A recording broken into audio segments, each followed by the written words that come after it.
Family. What's going on, Mob? Welcome, you guys. It's Friday here and a watch party. Glad you guys have showed up despite all of the issues that happened yesterday, bro. What is this, the third time? And it's always a different issue each time. The first time it was the Amazon Web Services all conked out. Excuse me. The second time it was, what the hell was it the second time? I don't know if I even found out what it was the second time. Third time, at least this last time, just as of yesterday, when I was right in the middle of kicking someone's ass around, then everything just conked out. I had a complete area shutdown of internet, but it was moving extremely slowly. It wasn't like off. It was like really slow where you could type something and then it would think about it for a long time before it sent you just this little thing that you typed out. So the confusion behind the internet completely not being out was what had me all over the place trying to get this straight. And we lost a day, bro. We lost a day. I lost some stories that I can't get back to that I would like to still talk about. But one of them, the one that I was right in the middle of, I'm going to get the general gist of that idea because I really wanted to get that point across. I thought we were going in a good direction. It is Friday though, and I don't know if you guys checked out the post tab here at the watch list TYT, and I got a new one. I got a new drink for our Friday beverages. It's a classic name, the Red Bull, but this is Juneberry. They do different editions and everything. Here it comes. I've avoided Red Bull, and I don't even really know why. I think because they're the most expensive one for this slim ass cans. But we're going in a different direction. We're going back to a classic. I don't know if I ever told this story, and since I jumped in early, let me tell it. I ran track at USC. I ran hurdles. I walked on the team, so no one expected me to be anything. By the second year, I was in the travel team. By my sophomore year, I was traveling. It was awesome. Loved it. Good stuff. Ran with some Olympians, amazing folks. The very first time Red Bull came out was maybe the end of freshman, maybe beginning of sophomore year. And these guys were walking around at the back end where hurdlers were about to run. So we're waiting. There was some kind of weird delay, and we didn't know because the guys with the at the finish line had some kind of clock issue. It was annoying. I hate when that happens. So all of us are sitting there waiting, and you're already amped up. You've done your prep, and these some bitches are walking around with buckets of Red Bull in like a cart. They had never heard of Red Bull at the time, and they're trying to give them to us. I'm like, bro, I'm trying to run. I'm trying to focus. Get away from me. And they kept circling. The delay was like 15 minutes and it was horrible. So finally, I was like, damn, okay, fine. And I took one. It was when Red Bull was literally just the original flavor and that's it, because that's what they started. And I took one, downed it. I was like, I probably shouldn't drink this before I run, but I just need something else because at that point, you're just amped. I ran the fastest time I'd ever run. I'd never drank any drinks. I don't know if it was even much of a thing back then, but I ran faster than I'd ever run. And I was like, I don't know what was in that shit, but I probably shouldn't get tested. And then after that, I said, let me try it again for my next race. And the way my body works is once it figures something is amped up or changes its chemistry somehow, it moves on. Red Bull never worked for me ever again. Never felt that same way again. And like I say, even now when I do these energy drinks, it's kind of like just drinking a soda. I don't get more amped up. I'm just like that. Okay. See, now it's just past noon. Can we get started now? Can we stop telling random stories about track? No, we can't. But we can tell some random stories about maybe a Red Bull that was needed when someone passed the fuck out in the White House while Dr. Oz was speaking. Did you guys see this? I know you guys saw this. I just want to talk about it.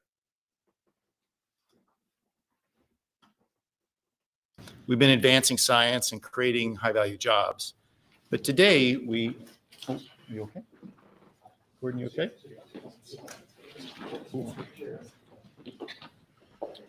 Yeah. Press out. Press. We're going. Thank you, press. Press. Guys, cameras. We're done. Cameras.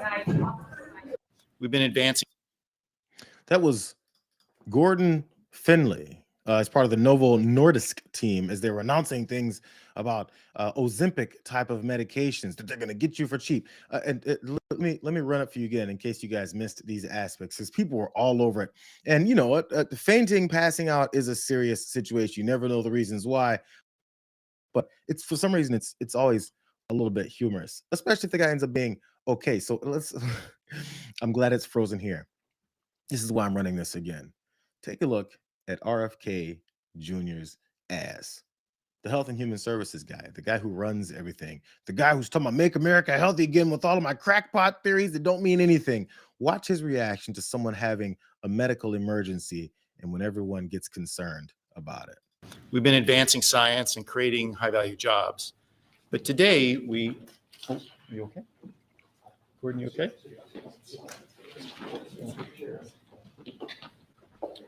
Did you see that sumbitch? Here, I'm gonna rewind it. Did you watch on the right side of your screen once the shit really gets real? Gordon, you okay? Watch what he does. Yeah. My man got the fuck out. He said, there's an emergency. Medical issues are needed. Someone's needs to know what they're doing around here. I need to get out of here. Doesn't give a damn about old Gordon and his issues as he collapses in the middle of everyone. Which reminded me of an old TYT moment. It wasn't just like because of us, but we talked about it so many times.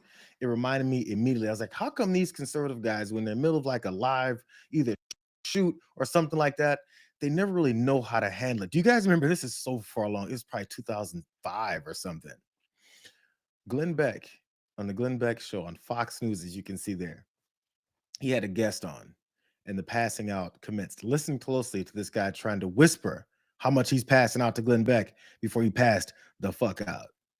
Okay, so all of this that was bad, that everybody said, oh no, we can't invest in that, the government invested in, and now this is full of cancer. If all of those had cancer, this now has it. Okay, so this is treasuries. You all right? I'm passing out. Okay, are you okay? You want to hang on? Passing out. Okay, why don't you want to sit down? Gone. Okay, all right. Oh. You okay? Okay, somebody help him, please. Somebody help. We'll be back. We'll be back. Damn it, Glenn. I said I'm passing out. I'm passing out. I'm passing out, bro. Hey, somebody get me a pillow. I'm passing out. Sorry. I'm sorry if it's not funny, but it's funny to me. Glenn Beck didn't know what to do. I guess sometimes you can break that fourth wall and be like, listen, you guys, my guest is passing out. We need to do something about this. We'll talk about bankruptcy in a second. My man can't answer the questions. He tried to whisper it to you. But he's okay. I mean, I think. I hope that guy was okay at the time. But passing out is I guess something happens all over the place. People are running that video of Obama when I think this younger girl was standing behind him as he was talking about some initiative or something that he's focusing on. It could have even been healthcare. I'm not sure exactly the topic, but Obama had a moment when he had to catch this kid that was about to pass out behind him too. It happens, bro. It happens sometimes. So Dr. Oz took this opportunity since he was there in the building and actually did go, take care of the guy, the good Dr. Oz, who looks crazy here. He did get a chance to talk about the way that you should respond. Maybe he should talk to RFK Jr. By the way, how is the gentleman that unfortunately I saw you rush to him in the Oval Office? I was watching the press. Is he okay? He's doing much better. I actually just corresponded with him, so he's doing okay. One little tip, by the way, is that, just a community act. If you see someone whose knees are beginning to buckle and their eyes are going back, don't watch what happens. These folks will actually get hurt worse by the fall than by dealing with what underlying condition may have been, low blood sugar, etc. So you just give the person a bear hug, even if you don't know them. Guide them to the floor gently, put them, and then lift their legs up to get their blood pressure up. That, you don't have to go to medical school to learn that, but I'm sure, just in case you didn't hear that before. Good advice, Dr. Oz.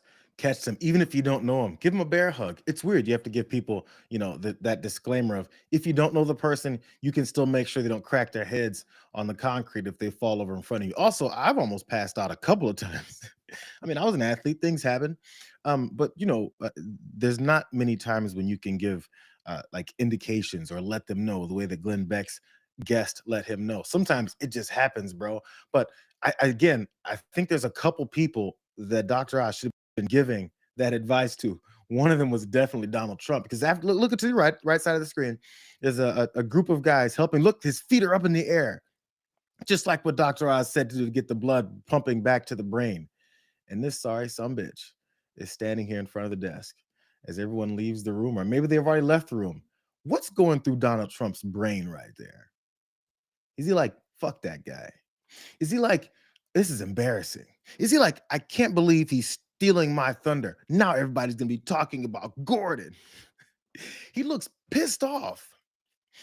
One thing he doesn't look is concerned. That's, the way people who don't care about anyone else react. They don't give a damn. They just stand there and go, fuck this guy. I can't believe he'd pass out on my floor. Damn it, he better not be bleeding. That's going to be a problem for me. Want some more irony, though? This is the moment when Dr. Oz was talking at this event. And refocus your attention back over to the left side of this screen where Donald Trump is. Listen to what Oz is saying versus what Donald Trump is doing. People can sleep again because they can breathe as when they go to bed. Folks whose knees don't hurt. People who don't have heart attacks, renal failure, dementia, all the things we know are associated with obesity and much more. People can sleep again because they can breathe. People can sleep again, like your president is doing off in the corner while you're talking. Talk about obesity and dementia. Again, a couple instances of your president and his issues with staying awake whenever anyone is talking or whenever he's not talking. That's really the only time that this guy stays awake. But let's talk about sleepy Joe Biden every other day. This is a still image of what was going on in case you guys missed it. As Dr. Oz is talking about obesity, dementia, and you getting to sleep again, Donald Trump is dreaming about it. I'm just waiting for the book to come out from Jake Tapper talking about Donald Trump's advanced age and how he's lost about 14 steps and how he's now sleeping in these press conferences. That's all. I thought it was fun. I'm gonna pass out. Not with this Red Bull, I'm not gonna pass out. Okay, let's move on to some actually important topics that have been going on the past day or two. I've got more anger and frustration over what's going on with the Gestapo in the streets, with folks looking to attack regular American citizens, going after people who are going to work, and beating people up. And it's gotten to the point where gunshots have been taken at people as well. It's his Proud Boys, it's his Klansmen, it's his Patriot Front in the streets. But let me tell you what Steve Bannon revealed about his thoughts, especially after those election losses that this MAGA Republican Party just had earlier this week. Listen to Steve Bannon plead. And I will tell you right now, as God is my witness, if we lose the midterms and we lose 2028, some in this room are going to prison, myself included. They're not going to stop. They are getting more and more and more radical. And we have to counter that. And what do we have to counter it with? We have to counter it with more action, more intense action, more urgency. We're burning daylight. If you look across every aspect of this, we have to codify what President Trump has done by executive order, right? We have to codify it. And people say, well, they're just going to be messing bills. We got to put aside these structural barriers and get on with it. We have to understand that if we don't take this to the maximum, a maximalist strategy now with a sense of urgency, and in doing this, seize the institutions, if we don't do that now, we're going to lose this chance forever, because you're never going to have another Trump. Steve Bannon just admitted that they're a bunch of criminals. Steve Bannon just admitted that if they don't continue to stay in power while they usurp the Constitution and beat people over the head and completely ignore the judicial system, what they're going to do is they're going to go to jail, including him. He's already been in prison because he's a fucking criminal. So in knowing how their criminal activity could result in more prison time, he's frustrated and he's concerned. Do you see the projection?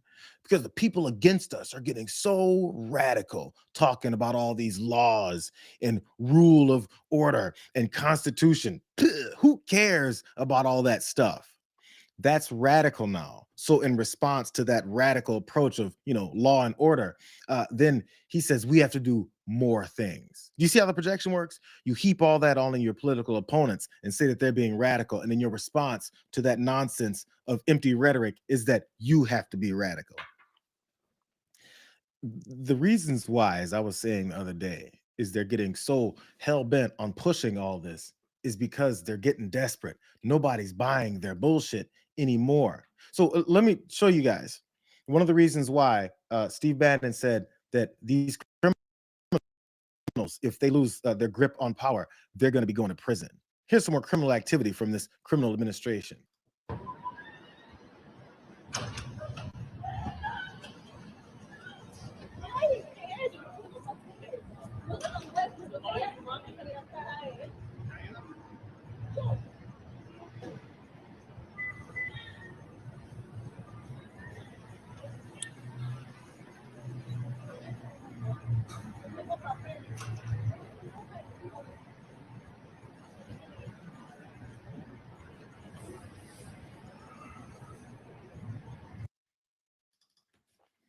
It was the scene of an arrest, a detainment of this daycare teacher in Chicago. Her name is Diana Patricia Santillana Guyano. Ooh, so many names that I'm messing up. And that was in Chicago, as you saw those ICE agents snatch her out of the building. And that building is all bright and colorful and has like flowers on it and decorations. It almost looks like a place where children were. And that's because it was. It's a daycare center where I point out she's this teacher. And the response from the parents and the other staff members that were there was swift and angry, as you could expect. Let's watch some of that. There were children in the building. There were babies in the building. They came into the building understanding it was a daycare. They did not have a warrant. My name is Maria Guzman. I am, as the representative said, a parent at Gallito de Sol, and I am a proud daughter of immigrants of this country. And what has happened today is a violation of our rights. It is a violation of these children's rights. It is a violation of these teachers' rights who have a right to work in this country. What they are doing is terrorizing our community, terrorizing our culture, and it is absurd and horrific that they have now targeted our daycare centers. Are folks not concerned about this? This is horrific. They have crossed a line. Our schools, our libraries, our churches should be safe places for our children. As parents, what do we tell our children? That those who are in law enforcement are folks who they should be scared of? How is that okay with folks who are watching this? If they are coming after all of our children, we all need to activate and ensure that this is something that does not continue happening. And we need all of you who are not part of this community to join us. Apparently, that's being radical, according to Steve Bannon. But sending ICE agents into daycares and snatching up teachers in front of children, that's not radical at all. In fact, what he also said was they need to go ahead and finish taking over the agencies. They need to take control. That doesn't sound like, a traitorous coup-like behavior to you. You're not listening to what it is that he's saying, because Steve Bannon's been talking about that for a while. And part of that, again, is going after these innocent folks. This particular parent was rolling, so I'll let her talk some more. We are enraged. I am the mother of 2 children who are at this daycare. Every single one of the daycare workers is afraid. Imagine taking your child to a daycare where they are now at risk of their teachers leaving them in the class because they have been detained for being brown, for speaking Spanish. My family came here to improve our situation. I am proud. I am proud of where I come from. I am proud of what my parents have done for me. I am proud of the opportunities that I have been afforded. We are enraged. She wasn't the only parent that was upset. She wasn't the only parent that was talking about this.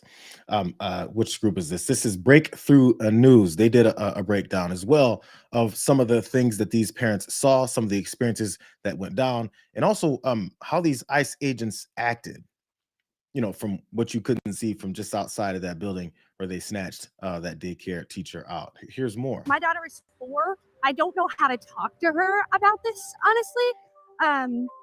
She keeps asking where the teacher went and what happens to the teacher when they take her away. I don't know what to tell her about that. ICE chased one of the teachers around the parking lot, and then when the teacher tried to go inside the school, which is a private business that has a sign that says patrons only, the ICE agents then went into the building and then drug her out of that building. We are really mad. We're really mad because the truth of the matter is, it is not acceptable to purposefully, and it was absolutely by design, to show up at the time the parents were dropping the children off at the school. And that is on purpose, and that does nothing but terrorize children who are under 5. The whole school is children who are 5 years old or younger. Infants are in that room. And to then have ICE agents, masked, armed people going into the lobby where they are not allowed to, legally not allowed to come in, and then to go through rooms checking for teachers, that is just unconscionable.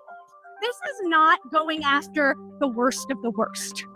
This is purposefully demonizing people of color for no reason other than the fact that they speak Spanish and have different color skin than I do. I can tell you for a fact I've never felt less safe than I do having ICE in my community. So if you keep hearing Donald Trump and this administration keep talking about how they're speaking to parents and they're speaking to people in the community, and then everyone runs up on them and says, I'm so glad you brought the military here. It's really good to see long guns hanging off of people's shoulders while they're walking around and pointing them at random people. It looks great when people run up in the daycare and my child is there screaming as these armed agents with masks on snatch one of the daycare teachers out. It makes their day. It makes the children very happy. As a matter of fact, the children go and then thank their parents for putting them in a situation where then they can watch violence take place right in front of them. It doesn't traumatize children. It doesn't stick in their brain. It doesn't become a core memory that they have, something that they will associate with the leadership and the law enforcement of this country. Again, I feel like I've said it before. There's lots of Americans here of certain kinds of ethnic backgrounds who grew up and have these same similar core memories of law enforcement or people who claim to be in some level of power, running up in your house, running up in your neighborhood, in your community, and doing violent things and getting away with it. Those folks are many times the people who say, F the police, or say things like, why would I ever trust you? Everything I've ever seen you do is untrustworthy. So if you're building this whole generation of kids that are traumatized and hate you, what do you think they're going to do as they get older? Hey, here's another parent having to lie to his child about what is that happened in the aftermath. We were in the kitchen together. She asked, Dad, hey, you said my teacher's name. Is that her on the phone? And I said, no, it's not. And she goes, oh, is she okay? You know what I did in that moment? I lied to my 5-year-old. And I said, yeah, she's okay. Do I know the answer to that? No. So if anybody has an answer to, like, how do you talk to your kids about what's happening, I'm all ears. Because I lied to my 5-year-old this morning. And that's a terrible feeling to have as a parent. It's weird, parents have to protect their children from these realities, even though they just experienced it. So at some point, that 5 years is going to have to understand what is that happened and who the enemy of this country really is. It's the folks that went and terrorized them. I believe it was his daughter, he said, for that whole morning. And how willing are you to drop your children back off? Oh, that guy's he's not, from visually seeing, have any a Latino background in his background. So he's okay. Or maybe his kid is also traumatized by the same thing. It's the way that they don't care about anyone that I keep trying to point out. So as the arguments, of course, will happen online, and the keyboard warriors keep talking about how they're the worst of the worst, and can you believe that woman was some kind of a human trafficker, and she somehow has some connection to this school, and how could she get a job there if she's so illegal? All the stupid shit that people say, they don't pay attention to the reality or the facts about what it is that was surrounding this woman. There's a couple of representatives from the area talking about it. They can say they aren't targeting a daycare, but that's where they were this morning. And the person they targeted had legal documentation. So let's just pull back a second and remember one other thing. They're supposed to be going after the worst of the worst.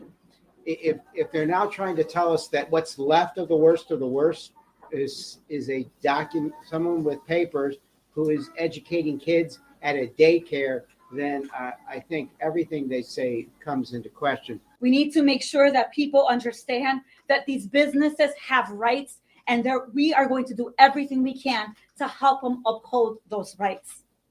Those agents not just rushed in, they went in other rooms. Sorry that I'm stuttering because I'm still living the footage that I saw. They didn't just walk in chasing one person. They went into multiple rooms asking and looking for teachers while children were present.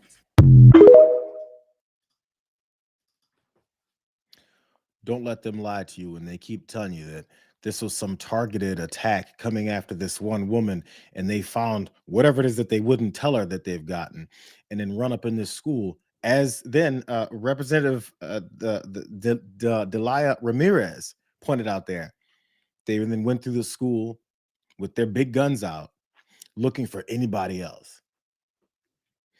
It's almost like they're liars. So there's some DHS statement that was put out about this, and it's filled with lies. Do you know why I know it's filled with lies? Even though I wasn't there and didn't experience any of it and had no idea who this woman is. Do you know why? Because they always lie. That's what I've been trying to point out. They've always been liars. They lied again yesterday, and then they'll lie again tomorrow. They lie every day. You start from the point of prove it to me then, bro. Prove it to me, because you guys are dishonest people. Everything you do is based in a lie. We've already seen it. DHS has zero credibility. Don't listen to anything they say. We've already seen them talk about it. We've seen Kristi Noem come out and say, no American citizens have been detained or arrested at all. And we've seen proof of that. So as they keep on lying to you, don't take their word for it. That's for the people on X that then take that post from the DHS and say, look, see, you guys are lying. Because that gives them that excuse to then continue to support what they love to see, which is more mayhem, more chaos, and more attacks on the people that they've been told they're supposed to hate. But the only reason they've been able to do that is because they continue to push this whole narrative. It's been throughout the history of the world, and specifically this country.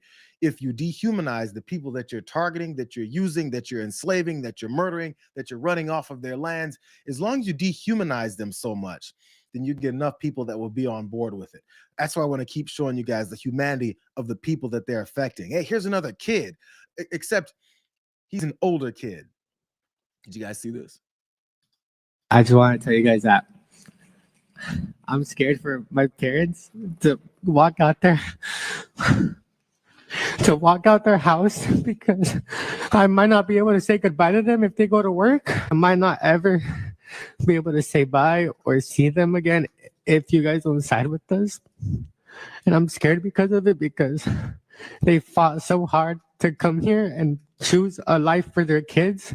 And I really hope you guys do hear what everyone in this room has been saying, and I hope you guys do side with us, because we are fighting for our rights and we are getting treated like animals because people judge us by the color of our skin and the way that we talk. And we have a president that acts like a child and doesn't side with us because of the way he thinks about us.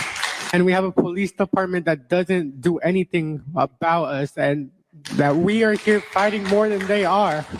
So I hope that you guys actually do hear what everyone in this center is hearing or talking about, so you guys can side with us and listen to what everyone's saying, because everyone is scared. I'm scared that I'm never going to be able to see all my friends again. I'm scared that their parents are going to be gone one day. I'm scared that all of us are going to have to fend for ourselves. I'm scared that one day at school that I'm going to get held by people that I don't know, people that are covered, people that I can't identify because they wear masks and they don't properly ID themselves. I'm scared that everyone that I love I'm not going to be able to see them again, because even though that they're U.S. citizens, they don't care about us. They treat us like dogs. They treat us like animals. No one here No one here cares about us because the color of our skin. So I'm asking you guys, every single one of you guys that are sitting up here, to actually hear us and do something about it, because I'm tired of it. I'm tired of telling my mom and dad every day after school that, have you seen the new video of ICE pulling someone over because the color of their skin? I'm tired of everything. And I hope you guys really do something about it, because I really do want something to change, because I should not live like this as a 16-year-old. I shouldn't be scared. I should be focusing on school, and I can't even focus on school.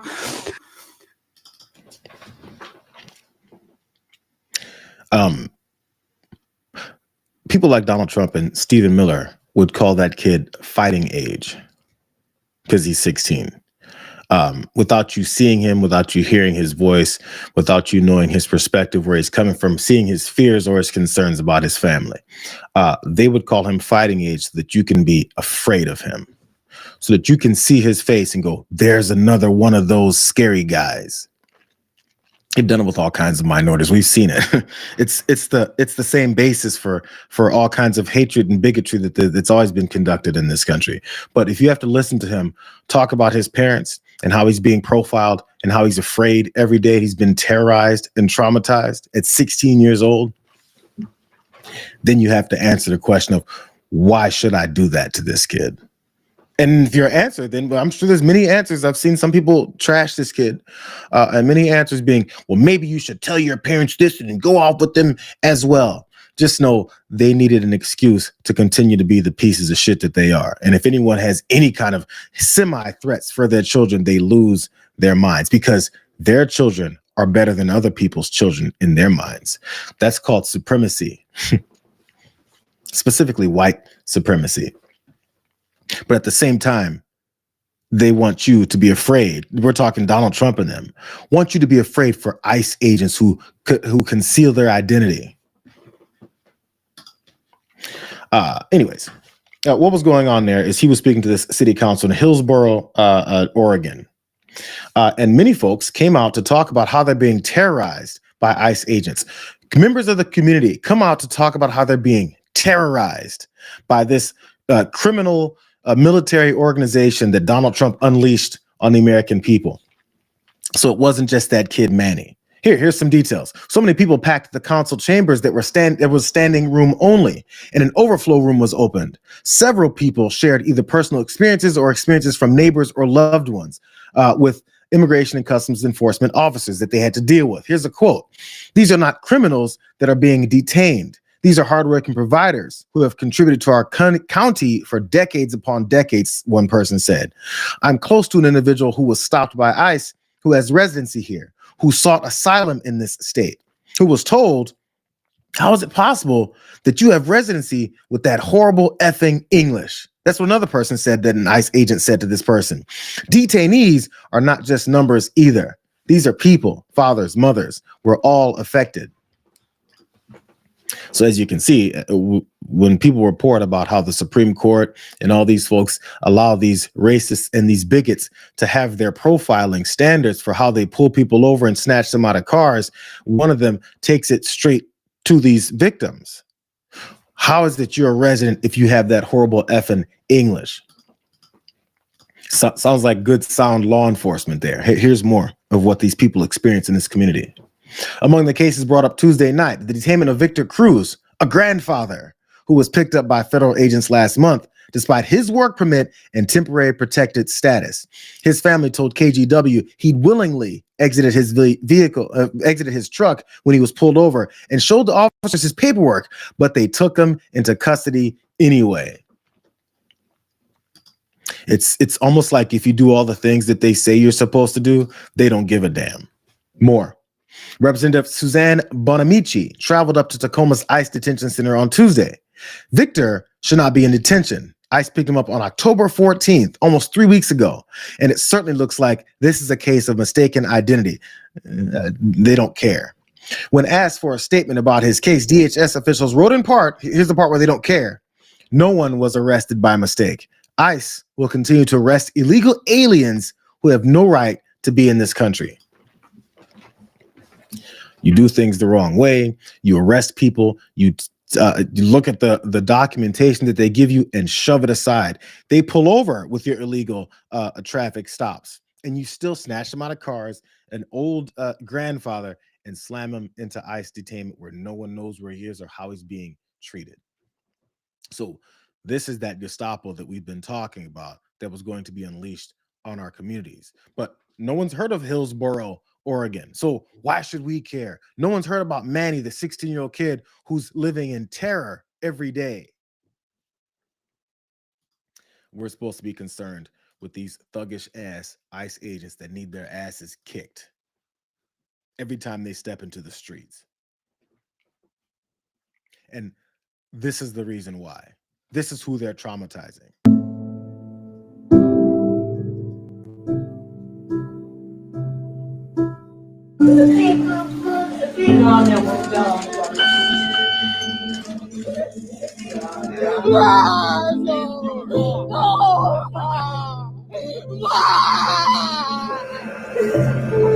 Tranquila, más. Acá soy yo, acá soy yo.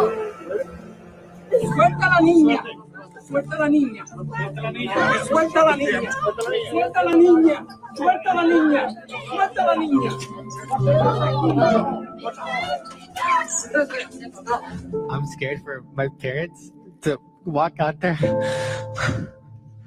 To walk out their house because I might not be able to say goodbye to them if they go to work. They tackle my mom, start kicking her, punching her. She has her ribs are all bruised, shoulders bruised, everything. Tell her, point a gun to her head, say that they're going to blow her head off.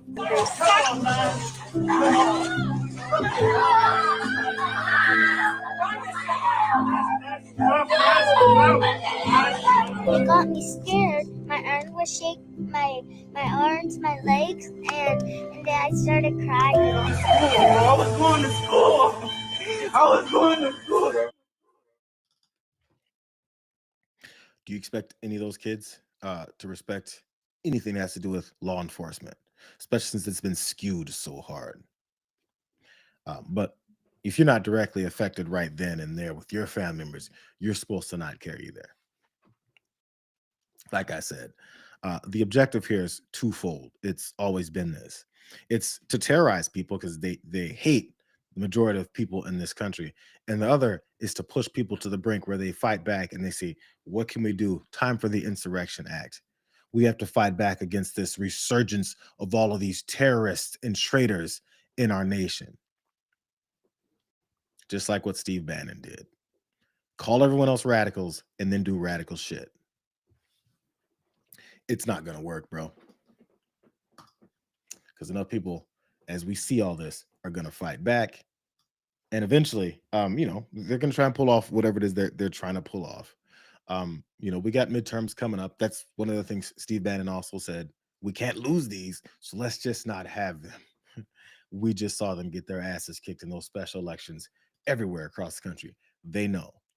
And it's been heightened now for them. Okay, let's talk about this.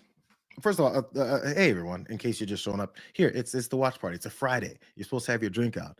I got by the way, this Red Bull, this Juneberry, I won't be doing the Juneberry again. It's okay. It's just not that great. Now that you guys are here, go ahead, like the stream. Make sure you're here every day at noon. Except yesterday when everything screwed up on me, but I'm back today. I hope things are running smoothly. I haven't checked so closely, but I'm still talking, and I think I'm still seeing some comments moving. So I guess we're still here. So share the stream. Show up every day at noon. Also, we got these videos going up later on the channel, so you guys can take part in those and share those as well. Make sure people see what it is we're doing over here. I'll tell you what is happening within this administration and this government shutdown, which I think they now said has reached a new record, which was surprising me. I thought we had that record before. Like, I thought it's been longer than this in previous government shutdowns. So Donald Trump gets, another record under his belt of devastation and hatred for this country. But J.D. Vance gets passed over to this answer about why it is they hate this country so much. And if you notice, they're not trying to hide it anymore. They're saying the same things that people who they called having Trump derangement syndrome, they're saying it out loud because it's who they are. Hey, they're talking about SNAP benefits. A federal judge said tonight that the administration has to fully fund SNAP. It's the latest in the back and forth, and the Justice Department said they're going to appeal it. What's your message to folks as they work this out in the courts and in Congress as we're heading into Thanksgiving? You want to go with it? Yeah, look, Jackie, it's an absurd ruling because you have a federal judge effectively telling us what we have to do in the midst of a Democrat government shutdown. A federal It's insane that a federal judge would rule against you in the middle of a Democrat government shutdown. That's JD Vance's answer to why they're going to continue to defy court orders, or I'm sorry, appeal before they then defy court orders further. That's JD Vance's answer. And that's supposed to be something that passes in this country as something that's reputable, that's democratic, that actually gives a damn about the people that just voted to kick their asses out of office. So, here's more about JD Vance being very transparent about his feelings. Fund. And the last thing that I'll say is the American people are unfortunately about to start suffering some very real consequences because of the shutdown. In the past, when you had a government shutdown, you would have under the Obama administration, they would lean into all of the problems it was going to cause for the American people at the beginning of the shutdown. The president has told us to keep as much going as humanly possible. But after 30 days of this thing, 40 days of this thing, you're going to start seeing very real travel delays. That's because the Democrat government shut down. You're going to start seeing SNAP benefits run out. That's because the Democrat government shut down. They should stop this charade and open up the government. That's what we want them to do. We've been asking them to do it for 40 days. It's time. And Fund. Somehow that's supposed to make sense.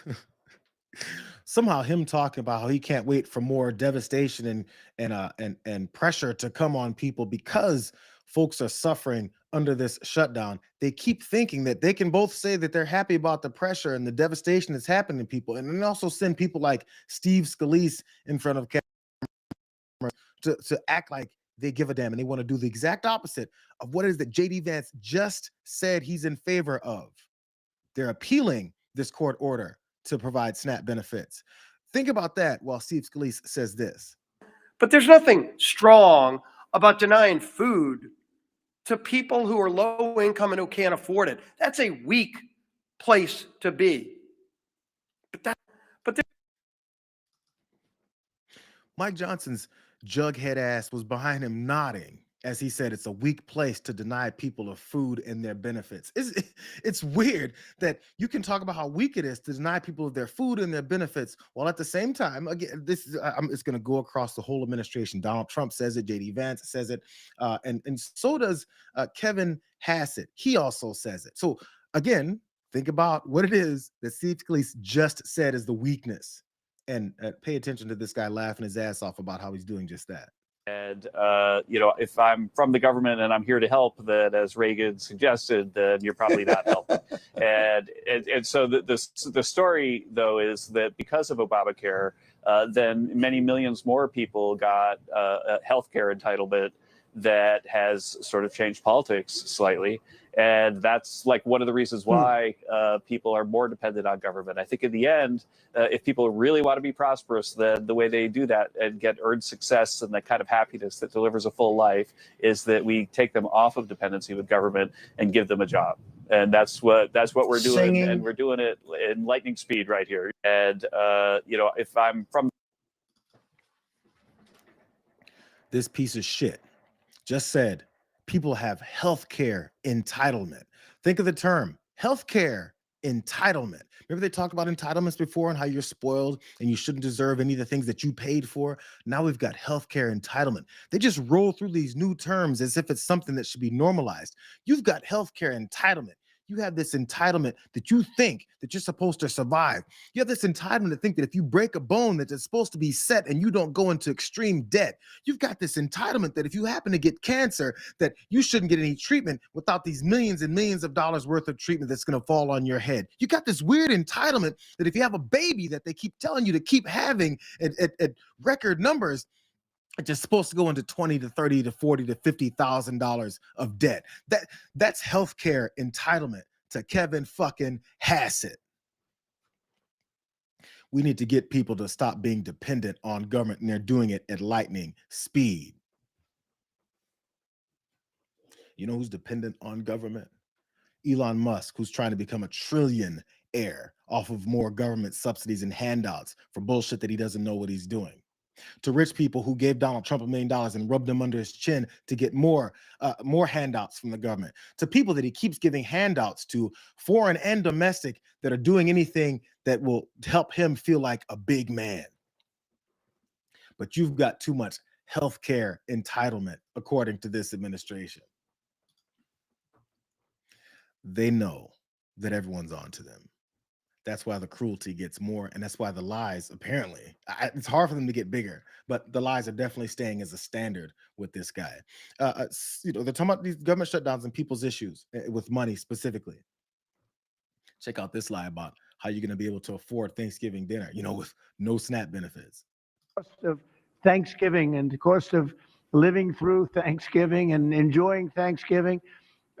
For Joe Biden, it was 25% more than it is for me. At a later time, our energy costs are way down, our groceries are way down, everything is way down, and the press doesn't report it. The press reports whatever the con people say. I call the Democrats con men and women. They make up numbers. But when you look at 25% reduction in costs for Thanksgiving between Biden and me, meaning this administration, that's a tremendous number. It's the biggest reduction in cost in the history of that chart or whatever it is they do. That they do a synopsis of everything. They cover every element of Thanksgiving meals. 25% down. So I don't want to hear about the affordability because right now we're much less. Cost of He doesn't want to hear about the affordability. So they're running with this lie about 25% less that you'll spend on Thanksgiving dinner, just specifically through Walmart, Walmart. So Walmart apparently teamed up with this guy to come up with this lie. Hey, here's a little bit of reality from NBC News. That's why he keeps saying things like, and that's why these news organizations they're con men. It's all projection. He keeps saying they're lying and making up numbers. The guy just said we're going to have $21 trillion coming in before the year's up. He also said he had 90 deals done in 90 days. He also said he's going to end the Ukraine-Russia war. He also said he ended 9 wars already. So again, every time they make up numbers like this guy says everyone else is, he wants you to not realize that he's making up numbers. But okay, here's some real numbers. From NBC News, they say Trump is right, but this 2025 Thanksgiving bundle is also smaller than the 2024 package. This year's package, at less than $40, contains 23 items. Last year, there were 29 items. The missing items this year are onions, celery, sweet potatoes, chicken broth, poultry seasoning, muffin mix, marshmallows, whipped topping, and pecan pie. Hey, it's always easy to save money on Thanksgiving dinner if you have half a Thanksgiving dinner or don't season it or don't put any of these other ingredients in it. How about we just have some water and flour mixed together and be like, yo, listen, Thanksgiving dinner has gotten so much cheaper. Didn't you know? Also, the 2025 meal includes just 1 can of cream of mushroom soup, down from 2 of those cans last year. Walmart did make some additions to its new package, though. Included a twin pack of turkey stuffing, baby carrots, and 3 boxes of macaroni and cheese. Boxes of macaroni and cheese. Last year, Walmart included ingredients to make stuffing from scratch instead. They even had a press release about it. Walmart did a press release about it. By the way, there was also other elements of name brand versus like their store brand version, best value or something like that. So remember they were bitching and complaining about shrinkflation, but they literally will lessen the number of things in your Thanksgiving dinner that they're touting as this biggest savings ever. And Donald Trump did it. Why won't someone ask him, what did you do for these, the lower number of items and different kinds of things that are supposed to be in everyone's Thanksgiving meals? No one ever asks him, since he takes all this credit, ask him, yo, it's amazing, Mr. President. What is it that you did to make this happen? He doesn't know, and he knows no one's going to ask him that. But again, I brought up those fake numbers that he keeps talking about. There's reasons why he said other folks are saying fake numbers. It's because he does this. Furthermore, Eli Lilly is investing $27 billion. That's all. And Novo Nordisk will invest $10 billion. That's all. That's peanuts. In the United States to reshore, do a big domestic manufacturing job in the facilities they're going to spend. So Eli Lilly spent $27 billion. Novo is spending $10 billion in the United States. So they're building new plant and equipment. That's part of what will be 20 or $21 trillion this year. There's never been anything like it. I know nobody talks about it, but there's never been anything like I would say, you would say. There's never been anything like this ever, whether it's China or Europe, or you could take all of Europe. There's never been anything like this.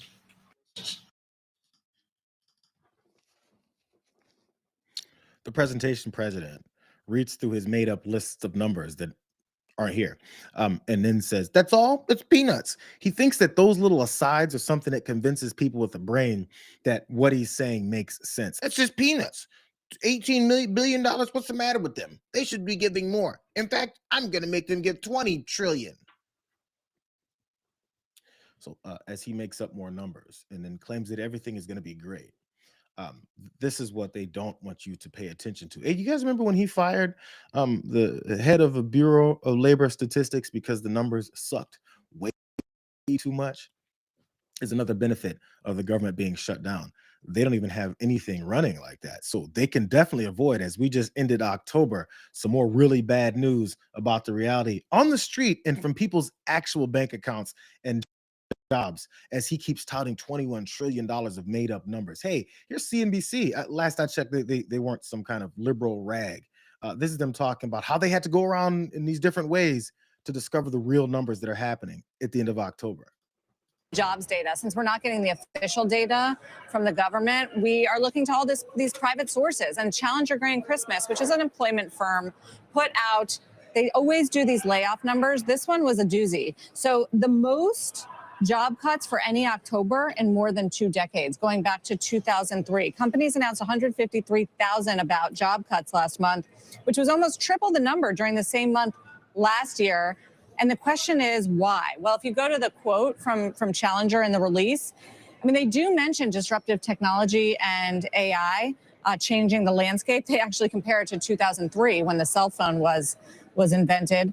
But you know, there are all sorts of reasons we have heard from companies lately about job cuts. And if you look at Target or UPS or Amazon, I mean, all of these companies have announced job cuts recently. Paramount, Skydance announcing recent job cuts as well. Starbucks, Delta Airlines, CarMax, Rivian Automotive.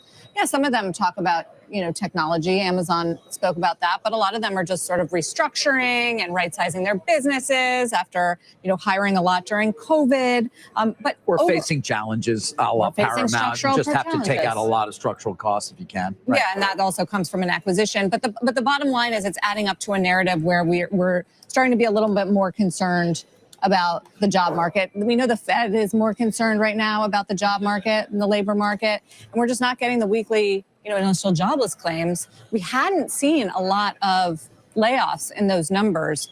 And the caveat here is that the Challenger data is very volatile. It doesn't always correspond to what we get on the government data, but we're paying closer attention to it these days because we're not getting the government data. And we are starting to hear these announcements from companies. Yeah, couple that with year-to-date hiring. I think it's the worst since 2011. Weakest holiday seasonal hiring since 2012. So for a long time, we talked about no hire, no fire. That's changing a little bit. Are we in the golden era yet? Record setting. I mean, this over decades worth of numbers that he's hitting. Can you imagine if this lying sumbitch in the White House wasn't in power and these things were happening? What type of narratives that this Republican Party would be talking about? How they'd be talking about how Democrats are horrible for the economy and they destroy people's lives. When they always said that, even though we've seen every time there's a Democratic president, things always get better in those realms. And then the tax cut and then spend even more party for rich people comes in and destroys things. This guy is just the worst one that's ever been there. So because it's purposeful, because he's a traitor. The point is to destroy this place. As they always say, the projection is always number one. So let's wrap up, you guys. I got like 10 minutes left. I'm gonna see if I can run through, because this is the story that I started with yesterday.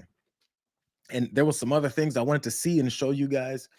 So let's start back from the top. I'm not sure if you guys were here with us yesterday, but if you weren't, this is where we started. This is where we got hung up. But I want to talk about this panic that's going through this party, this Republican MAGA party, and why their panic is now shifting into more violence, savagery that we saw them attacking more children surrounding in our cities with, is because they're losing this battle over this government shutdown. It's also why people like JD Vance said, fuck this country. Why would I care about that? We're here to destroy things. Mike Johnson doesn't have that freedom. Here he is trying to spin things. The Democrats shut down the government out of fear. They have never been more afraid at any point than they are right now. They know, as we all do, what their own polls show. The leadership of the Democratic Party is the most unpopular with members of their own Democratic base. And we saw that in the elections last night. The old guard is desperately trying to use this shutdown to show the radical Marxist wing of their party that they can look tough to President Trump. The Democrats shut down the government out of fear. Everything he said is what's in his heart. Mike Johnson is afraid. Mike Johnson's never been more afraid than he is right now.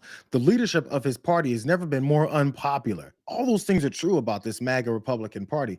And he wants to go shift it to talking about the old guard of the Democratic Party is afraid of these new socialists, Marxists, or I don't know, who knows, whatever else he can throw at him are coming in. That's the one thing where he's right. This old guard that he loves to bully and push around and say, be afraid, Hakeem, be afraid, Chuck. And then they are afraid, and he continues to do whatever the hell that he wants. They're afraid of a new wave of people who are no longer afraid of them, see through their lies and see that he's actually scared of everything that's happening. Hey, this is another guy, Senator Roger Marshall. Leland Bittert dug into his ass about how they're losing this debate over this government shutdown. How much longer, though, are the American people going to suffer? And we've talked about this for the past couple of weeks on the show, right? We've already have food stamps running out, if not now, certainly by Thanksgiving. You're going to have 10% fewer flights. By Thanksgiving, there is going to be news anchors doing a show in the morning from an airport and in the afternoon from a food pantry. And it's Republicans who control the House, the Senate, and the White House. It was President Trump who, he just said it, we don't have to play the soundbite again, but he said, if you read the pollsters, the shutdown was a big factor, negative for Republicans. How long can you afford this PR crisis? No, Leland, you're a better journalist than this. You know it takes 60 votes in the Senate to fund the government, okay? So despite us controlling the House and the White House and the Senate, it takes 60 votes to do that. You're right. I'm a better journalist, and I guess implying that I was saying that you don't need 7 Democratic votes. You do. I'm also a good enough journalist to know how things are playing politically, and don't ask me, ask the President of the United States. I think if you read the pollsters, the shutdown was a big factor, negative for Republicans. So do you also disagree with the president that the shutdown's bad for Republicans? It's not good for anybody, that's for sure. It's kind of like who's the worst of the bunch. But I really think you're conflating a lot of different things here, Leland. To me, I think we need to go back to why this is important. That Republicans want to work towards a balanced budget. Yes, we want to get the government open, but we're not going to do it at the expense of compromising more of a budget. We're not going to get. No one believes Senator Roger Marshall about there being some kind of budgetary thoughts that this Republican Party has as they continue to destroy things. As Donald Trump keeps inflating the cost of his bunker, his ballroom building that he keeps doing, that he wants to put up these monuments of himself in Washington, D.C. What about a budget are these guys even talking about? They know they're losing their argument. That's why it always goes to another attack about the person who's questioning him. Leland Bittert had to run up on his ass twice and tell him, yeah, I'm good enough to realize that you guys are losing this battle. They have no answers. Why isn't the answer talking about why it's not their fault when everyone knows it's their fault? As everyone's suffering and as they keep celebrating the destruction of people's lives, why it is that it's suddenly not their fault. If you're losing the argument, bro, just admit you're losing the argument and try and find a way around it.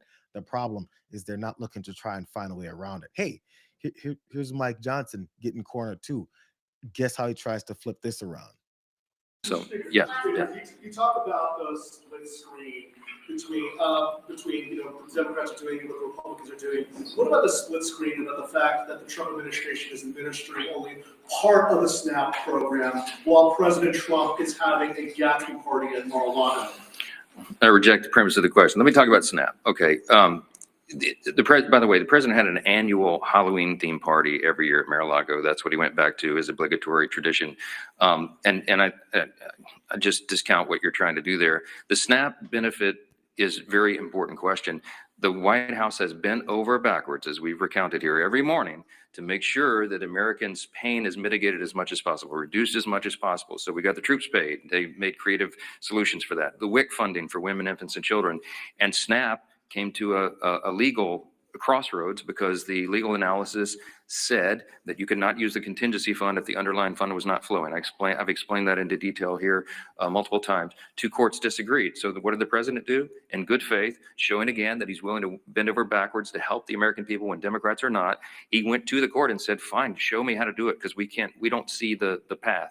And so the courts have ordered that. They filed a brief yesterday or some response yesterday in the court that they'll give as much as is there. Remember, the contingency fund only has a roughly $5 billion. He just lets them flow out. Donald Trump, in bending over backwards for the American people, went to the courts who fucking ordered him to release those SNAP benefits to their recipients. He bent over backwards to challenge it and then appeal the decision. That's bending over backwards to help the American people that are in need. His bending over backwards is challenging the answer to what also Mike Johnson said was the question of how do we administer all these funds? I don't know. Donald Trump said, I'm looking for an answer. And when the answer was given, he rejected that answer. Mike Johnson's not a good liar. He's just really smooth with it. Like his actual lies don't make much sense. They're really easily debunked. And then after they're debunked, he goes back and tells them again 3 days later to somebody else. Hey, so we're talking government shutdown. It's going to be the second time I run a video from this show, but at least it's not involving Scott Jennings this time. It's involving Adam Mockler. And this is a very good and clear example as to why I always preach, don't participate in debates with people who've told you their only reason to debate you is to yell and try and have some kind of a football game type of atmosphere. Because when you're proven wrong and when you're cornered, listen to the rejection of the premise of the question that gets answered here. I mean, that doesn't get answered when Adam Mockler asks him a very, very simple question about ending this shutdown. I just ask to either of the Republicans on this panel, would you rather see this government shutdown end in Trump's preferred way, which is terminating the filibuster, or Democrats' preferred way, which is extending healthcare? What do you say? First of all, I'm not a Republican. Sorry. Then what do you say? Then what do you say? I want to see what do you say? I ran for city council as a Democrat in the city of New York. Lost by 100 Then I want to ask you, what do you say about that? I'm a New Yorker. Okay, answer my question. Answer my question then. Answer my these question. labels, you know why we are where we are? Answer my Because of what question. you just said. I'm going to answer your question. But this is why we are where we are. Because we've become so partisan. We've forgotten about the people who don't put gas in their car. We've forgotten about the people who can't feed their kids. We're more worried about here's why the Democrats are not motivated to settle this. Because history will say under Donald Trump, it was the longest government shutdown. So it'll be it'll be now. Yes, we're getting there. So for the Democrats, it's going to be down on his scorecard. I wish Congress would go to their home districts and see the people suffering. You want to know who and then come back to Washington and then make their decisions. Somebody is, and it's Marjorie Taylor Greene, and she's taking the sides of the Democrats actively. She has talked to her constituents, and she said their healthcare premiums are about to skyrocket. So again, one party clearly has the moral high ground. Let me ask the same question. Pause for a second. The guy didn't answer the question, even though he said, I'm going to answer your question. I'm no Republican, but let me talk all these Republican talking points. Didn't answer the question yet. And he even, I guess to a degree, Makla got, he got distracted and shifted the question to this woman who she went Mike Johnson on him. How should the shutdown end? The way that Trump wants it It to should end? end that it always, there's one way it typically has always ended. Negotiation. Under Biden. Thank you. That's what I'm under saying. Biden, Negotiation. It always ends with a clean With CR. negotiation. No. I reject your premise of your So two false. Donald Trump wants to terminate the filibuster. Democrats want to extend healthcare credits. Which of these sides would you choose? I reject that premise. Okay, I think the way that If you don't have an answer, just reject the premise of the question. Reject reality. I mean, that's what the makeup of this party is anyway. If you don't have an answer, if you don't know what you're talking about, if you have a really bad answer that's going to make you look worse and expose the thinness of your argument, just reject the premise of the question. Mike Johnson does it. Just take notes from that liar. You can't reject the premise of a question if the question is asked. Donald Trump has posted incessantly about ending the filibuster as a way to end this government shutdown. Democrats have collectively and repeatedly talked about these ACA requirements and these explosion of people's healthcare costs as the way that they can negotiate a way to end this shutdown. There's two different options. How do you reject the premise of the question when the question is about two reality-based topics? It means that you reject reality. But that makes sense, whoever that lady was, because she's piggybacking off the guy who rejects reality. I don't weigh in, but we're looking at all of that right now. We're looking at all of it. There are a lot of great ideas out there, including for healthcare, because Obamacare is a disaster. The Obamacare premium is going to go up 17 or 18%, and that's not my fault. I didn't want Obamacare. I don't. Before they were saying that Obamacare premiums are not going to skyrocket. Then they accepted that Obamacare premiums will skyrocket. Now, Donald Trump says it's not his fault that Obamacare premiums will skyrocket, despite the fact that they refused to negotiate and talk about those Obamacare premiums skyrocketing. He also didn't want Obamacare. When is someone in the room going to say, what did you want? What healthcare plan did you want? You know, when Obamacare came along and you weren't in power, what healthcare plan did you and the Republican Party propose? Do you know what healthcare plan the Republican Party proposed at the time? Go to the emergency room. That was their healthcare plan. The battle was over the thin, partially helpful ACA or nothing, or not afford any of the rest of the healthcare plans that were available because CEOs that pay politicians to stay in power told them, hey, we'd like to keep this monopoly on siphoning money out of people in case they get sick. That was the Republican plan. But now it's shifted to, hey, you know, I didn't want Obamacare. I didn't want anything. Scott Bessent's on that same train. The president has acknowledged that his party is being at least partially blamed for the shutdown and that contributed to last week's election results. Is it time for him to convene congressional leaders to try to reach a deal and the shutdown? No, what it is time is for 5 brave, moderate Democratic senators to come across the aisle, be heroes, and open up the government. That's all it takes. Remember, what are you negotiating on? What are you negotiating on? What are you negotiating? Even if he happened to know, it doesn't matter. They know what people are negotiating on, and what they don't want is for people to have affordable health care. It's been the standard. It's been the objective. It's been the principles of this party for a long time. And so while you're worried about, let's go through the list. Food prices, gas prices, car prices, grocery prices, specifically with Thanksgiving that he lied about, jobs. As you're worried about all that, and Donald Trump had some more made up numbers of $21 trillion coming in, this is his message to everyone. And to reopen government immediately, just reopen it. They don't like it to be reopened because we're setting records. They think actually, I don't think anything's going to hurt. We are so strong now that I'm not sure that anything's going to hurt, but it would be good to open it up.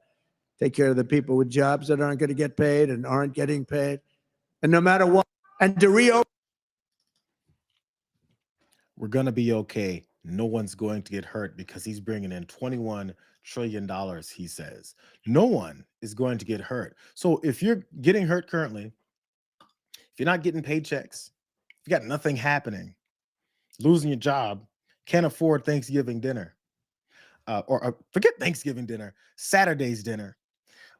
If you can't afford all that, he says everything is going to be okay. While this is one of his policies. We're now learning that a government program that helps millions with energy assistance is being suspended.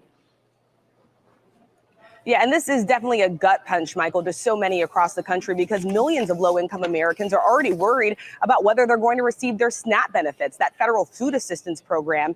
And now the Trump administration announcing that it is halting funding due to the government shutdown for an energy program that helps low-income Americans, about 6 million of them, pay their heating bills. Of course, this comes as we are approaching winter and the colder months, and as this shutdown drags into day 37. Cutting more benefits for low-income Americans. Because, you know, as Kevin Hassett said, we've got too much health care privilege. So maybe you got too much, heating privilege, entitlements, healthcare entitlements, and being warm entitlements. Hey, how about you just die? That's the agenda. That's the standard of this MAGA Republican Party. To the United States of American citizens, just die. Hope you guys last through the weekend, though. Hope you guys also enjoy TDR. For those of you that hung around, I appreciate you. I went over a little bit. What can I say? I missed a whole hour yesterday. You guys are lucky I didn't talk for another hour. You are lucky. So glad to see you guys. Hope you enjoy the weekend. Head off. Let John know I say hey. And, I'm not sorry. No, not sorry this time. But I hope you guys enjoy the rest of your weekend. Appreciate you being here. We'll see you guys on the best damn day of the week of the Monday. Hope you have, a decent couple of days off. If you're off. We'll see you next time. See you, Ma.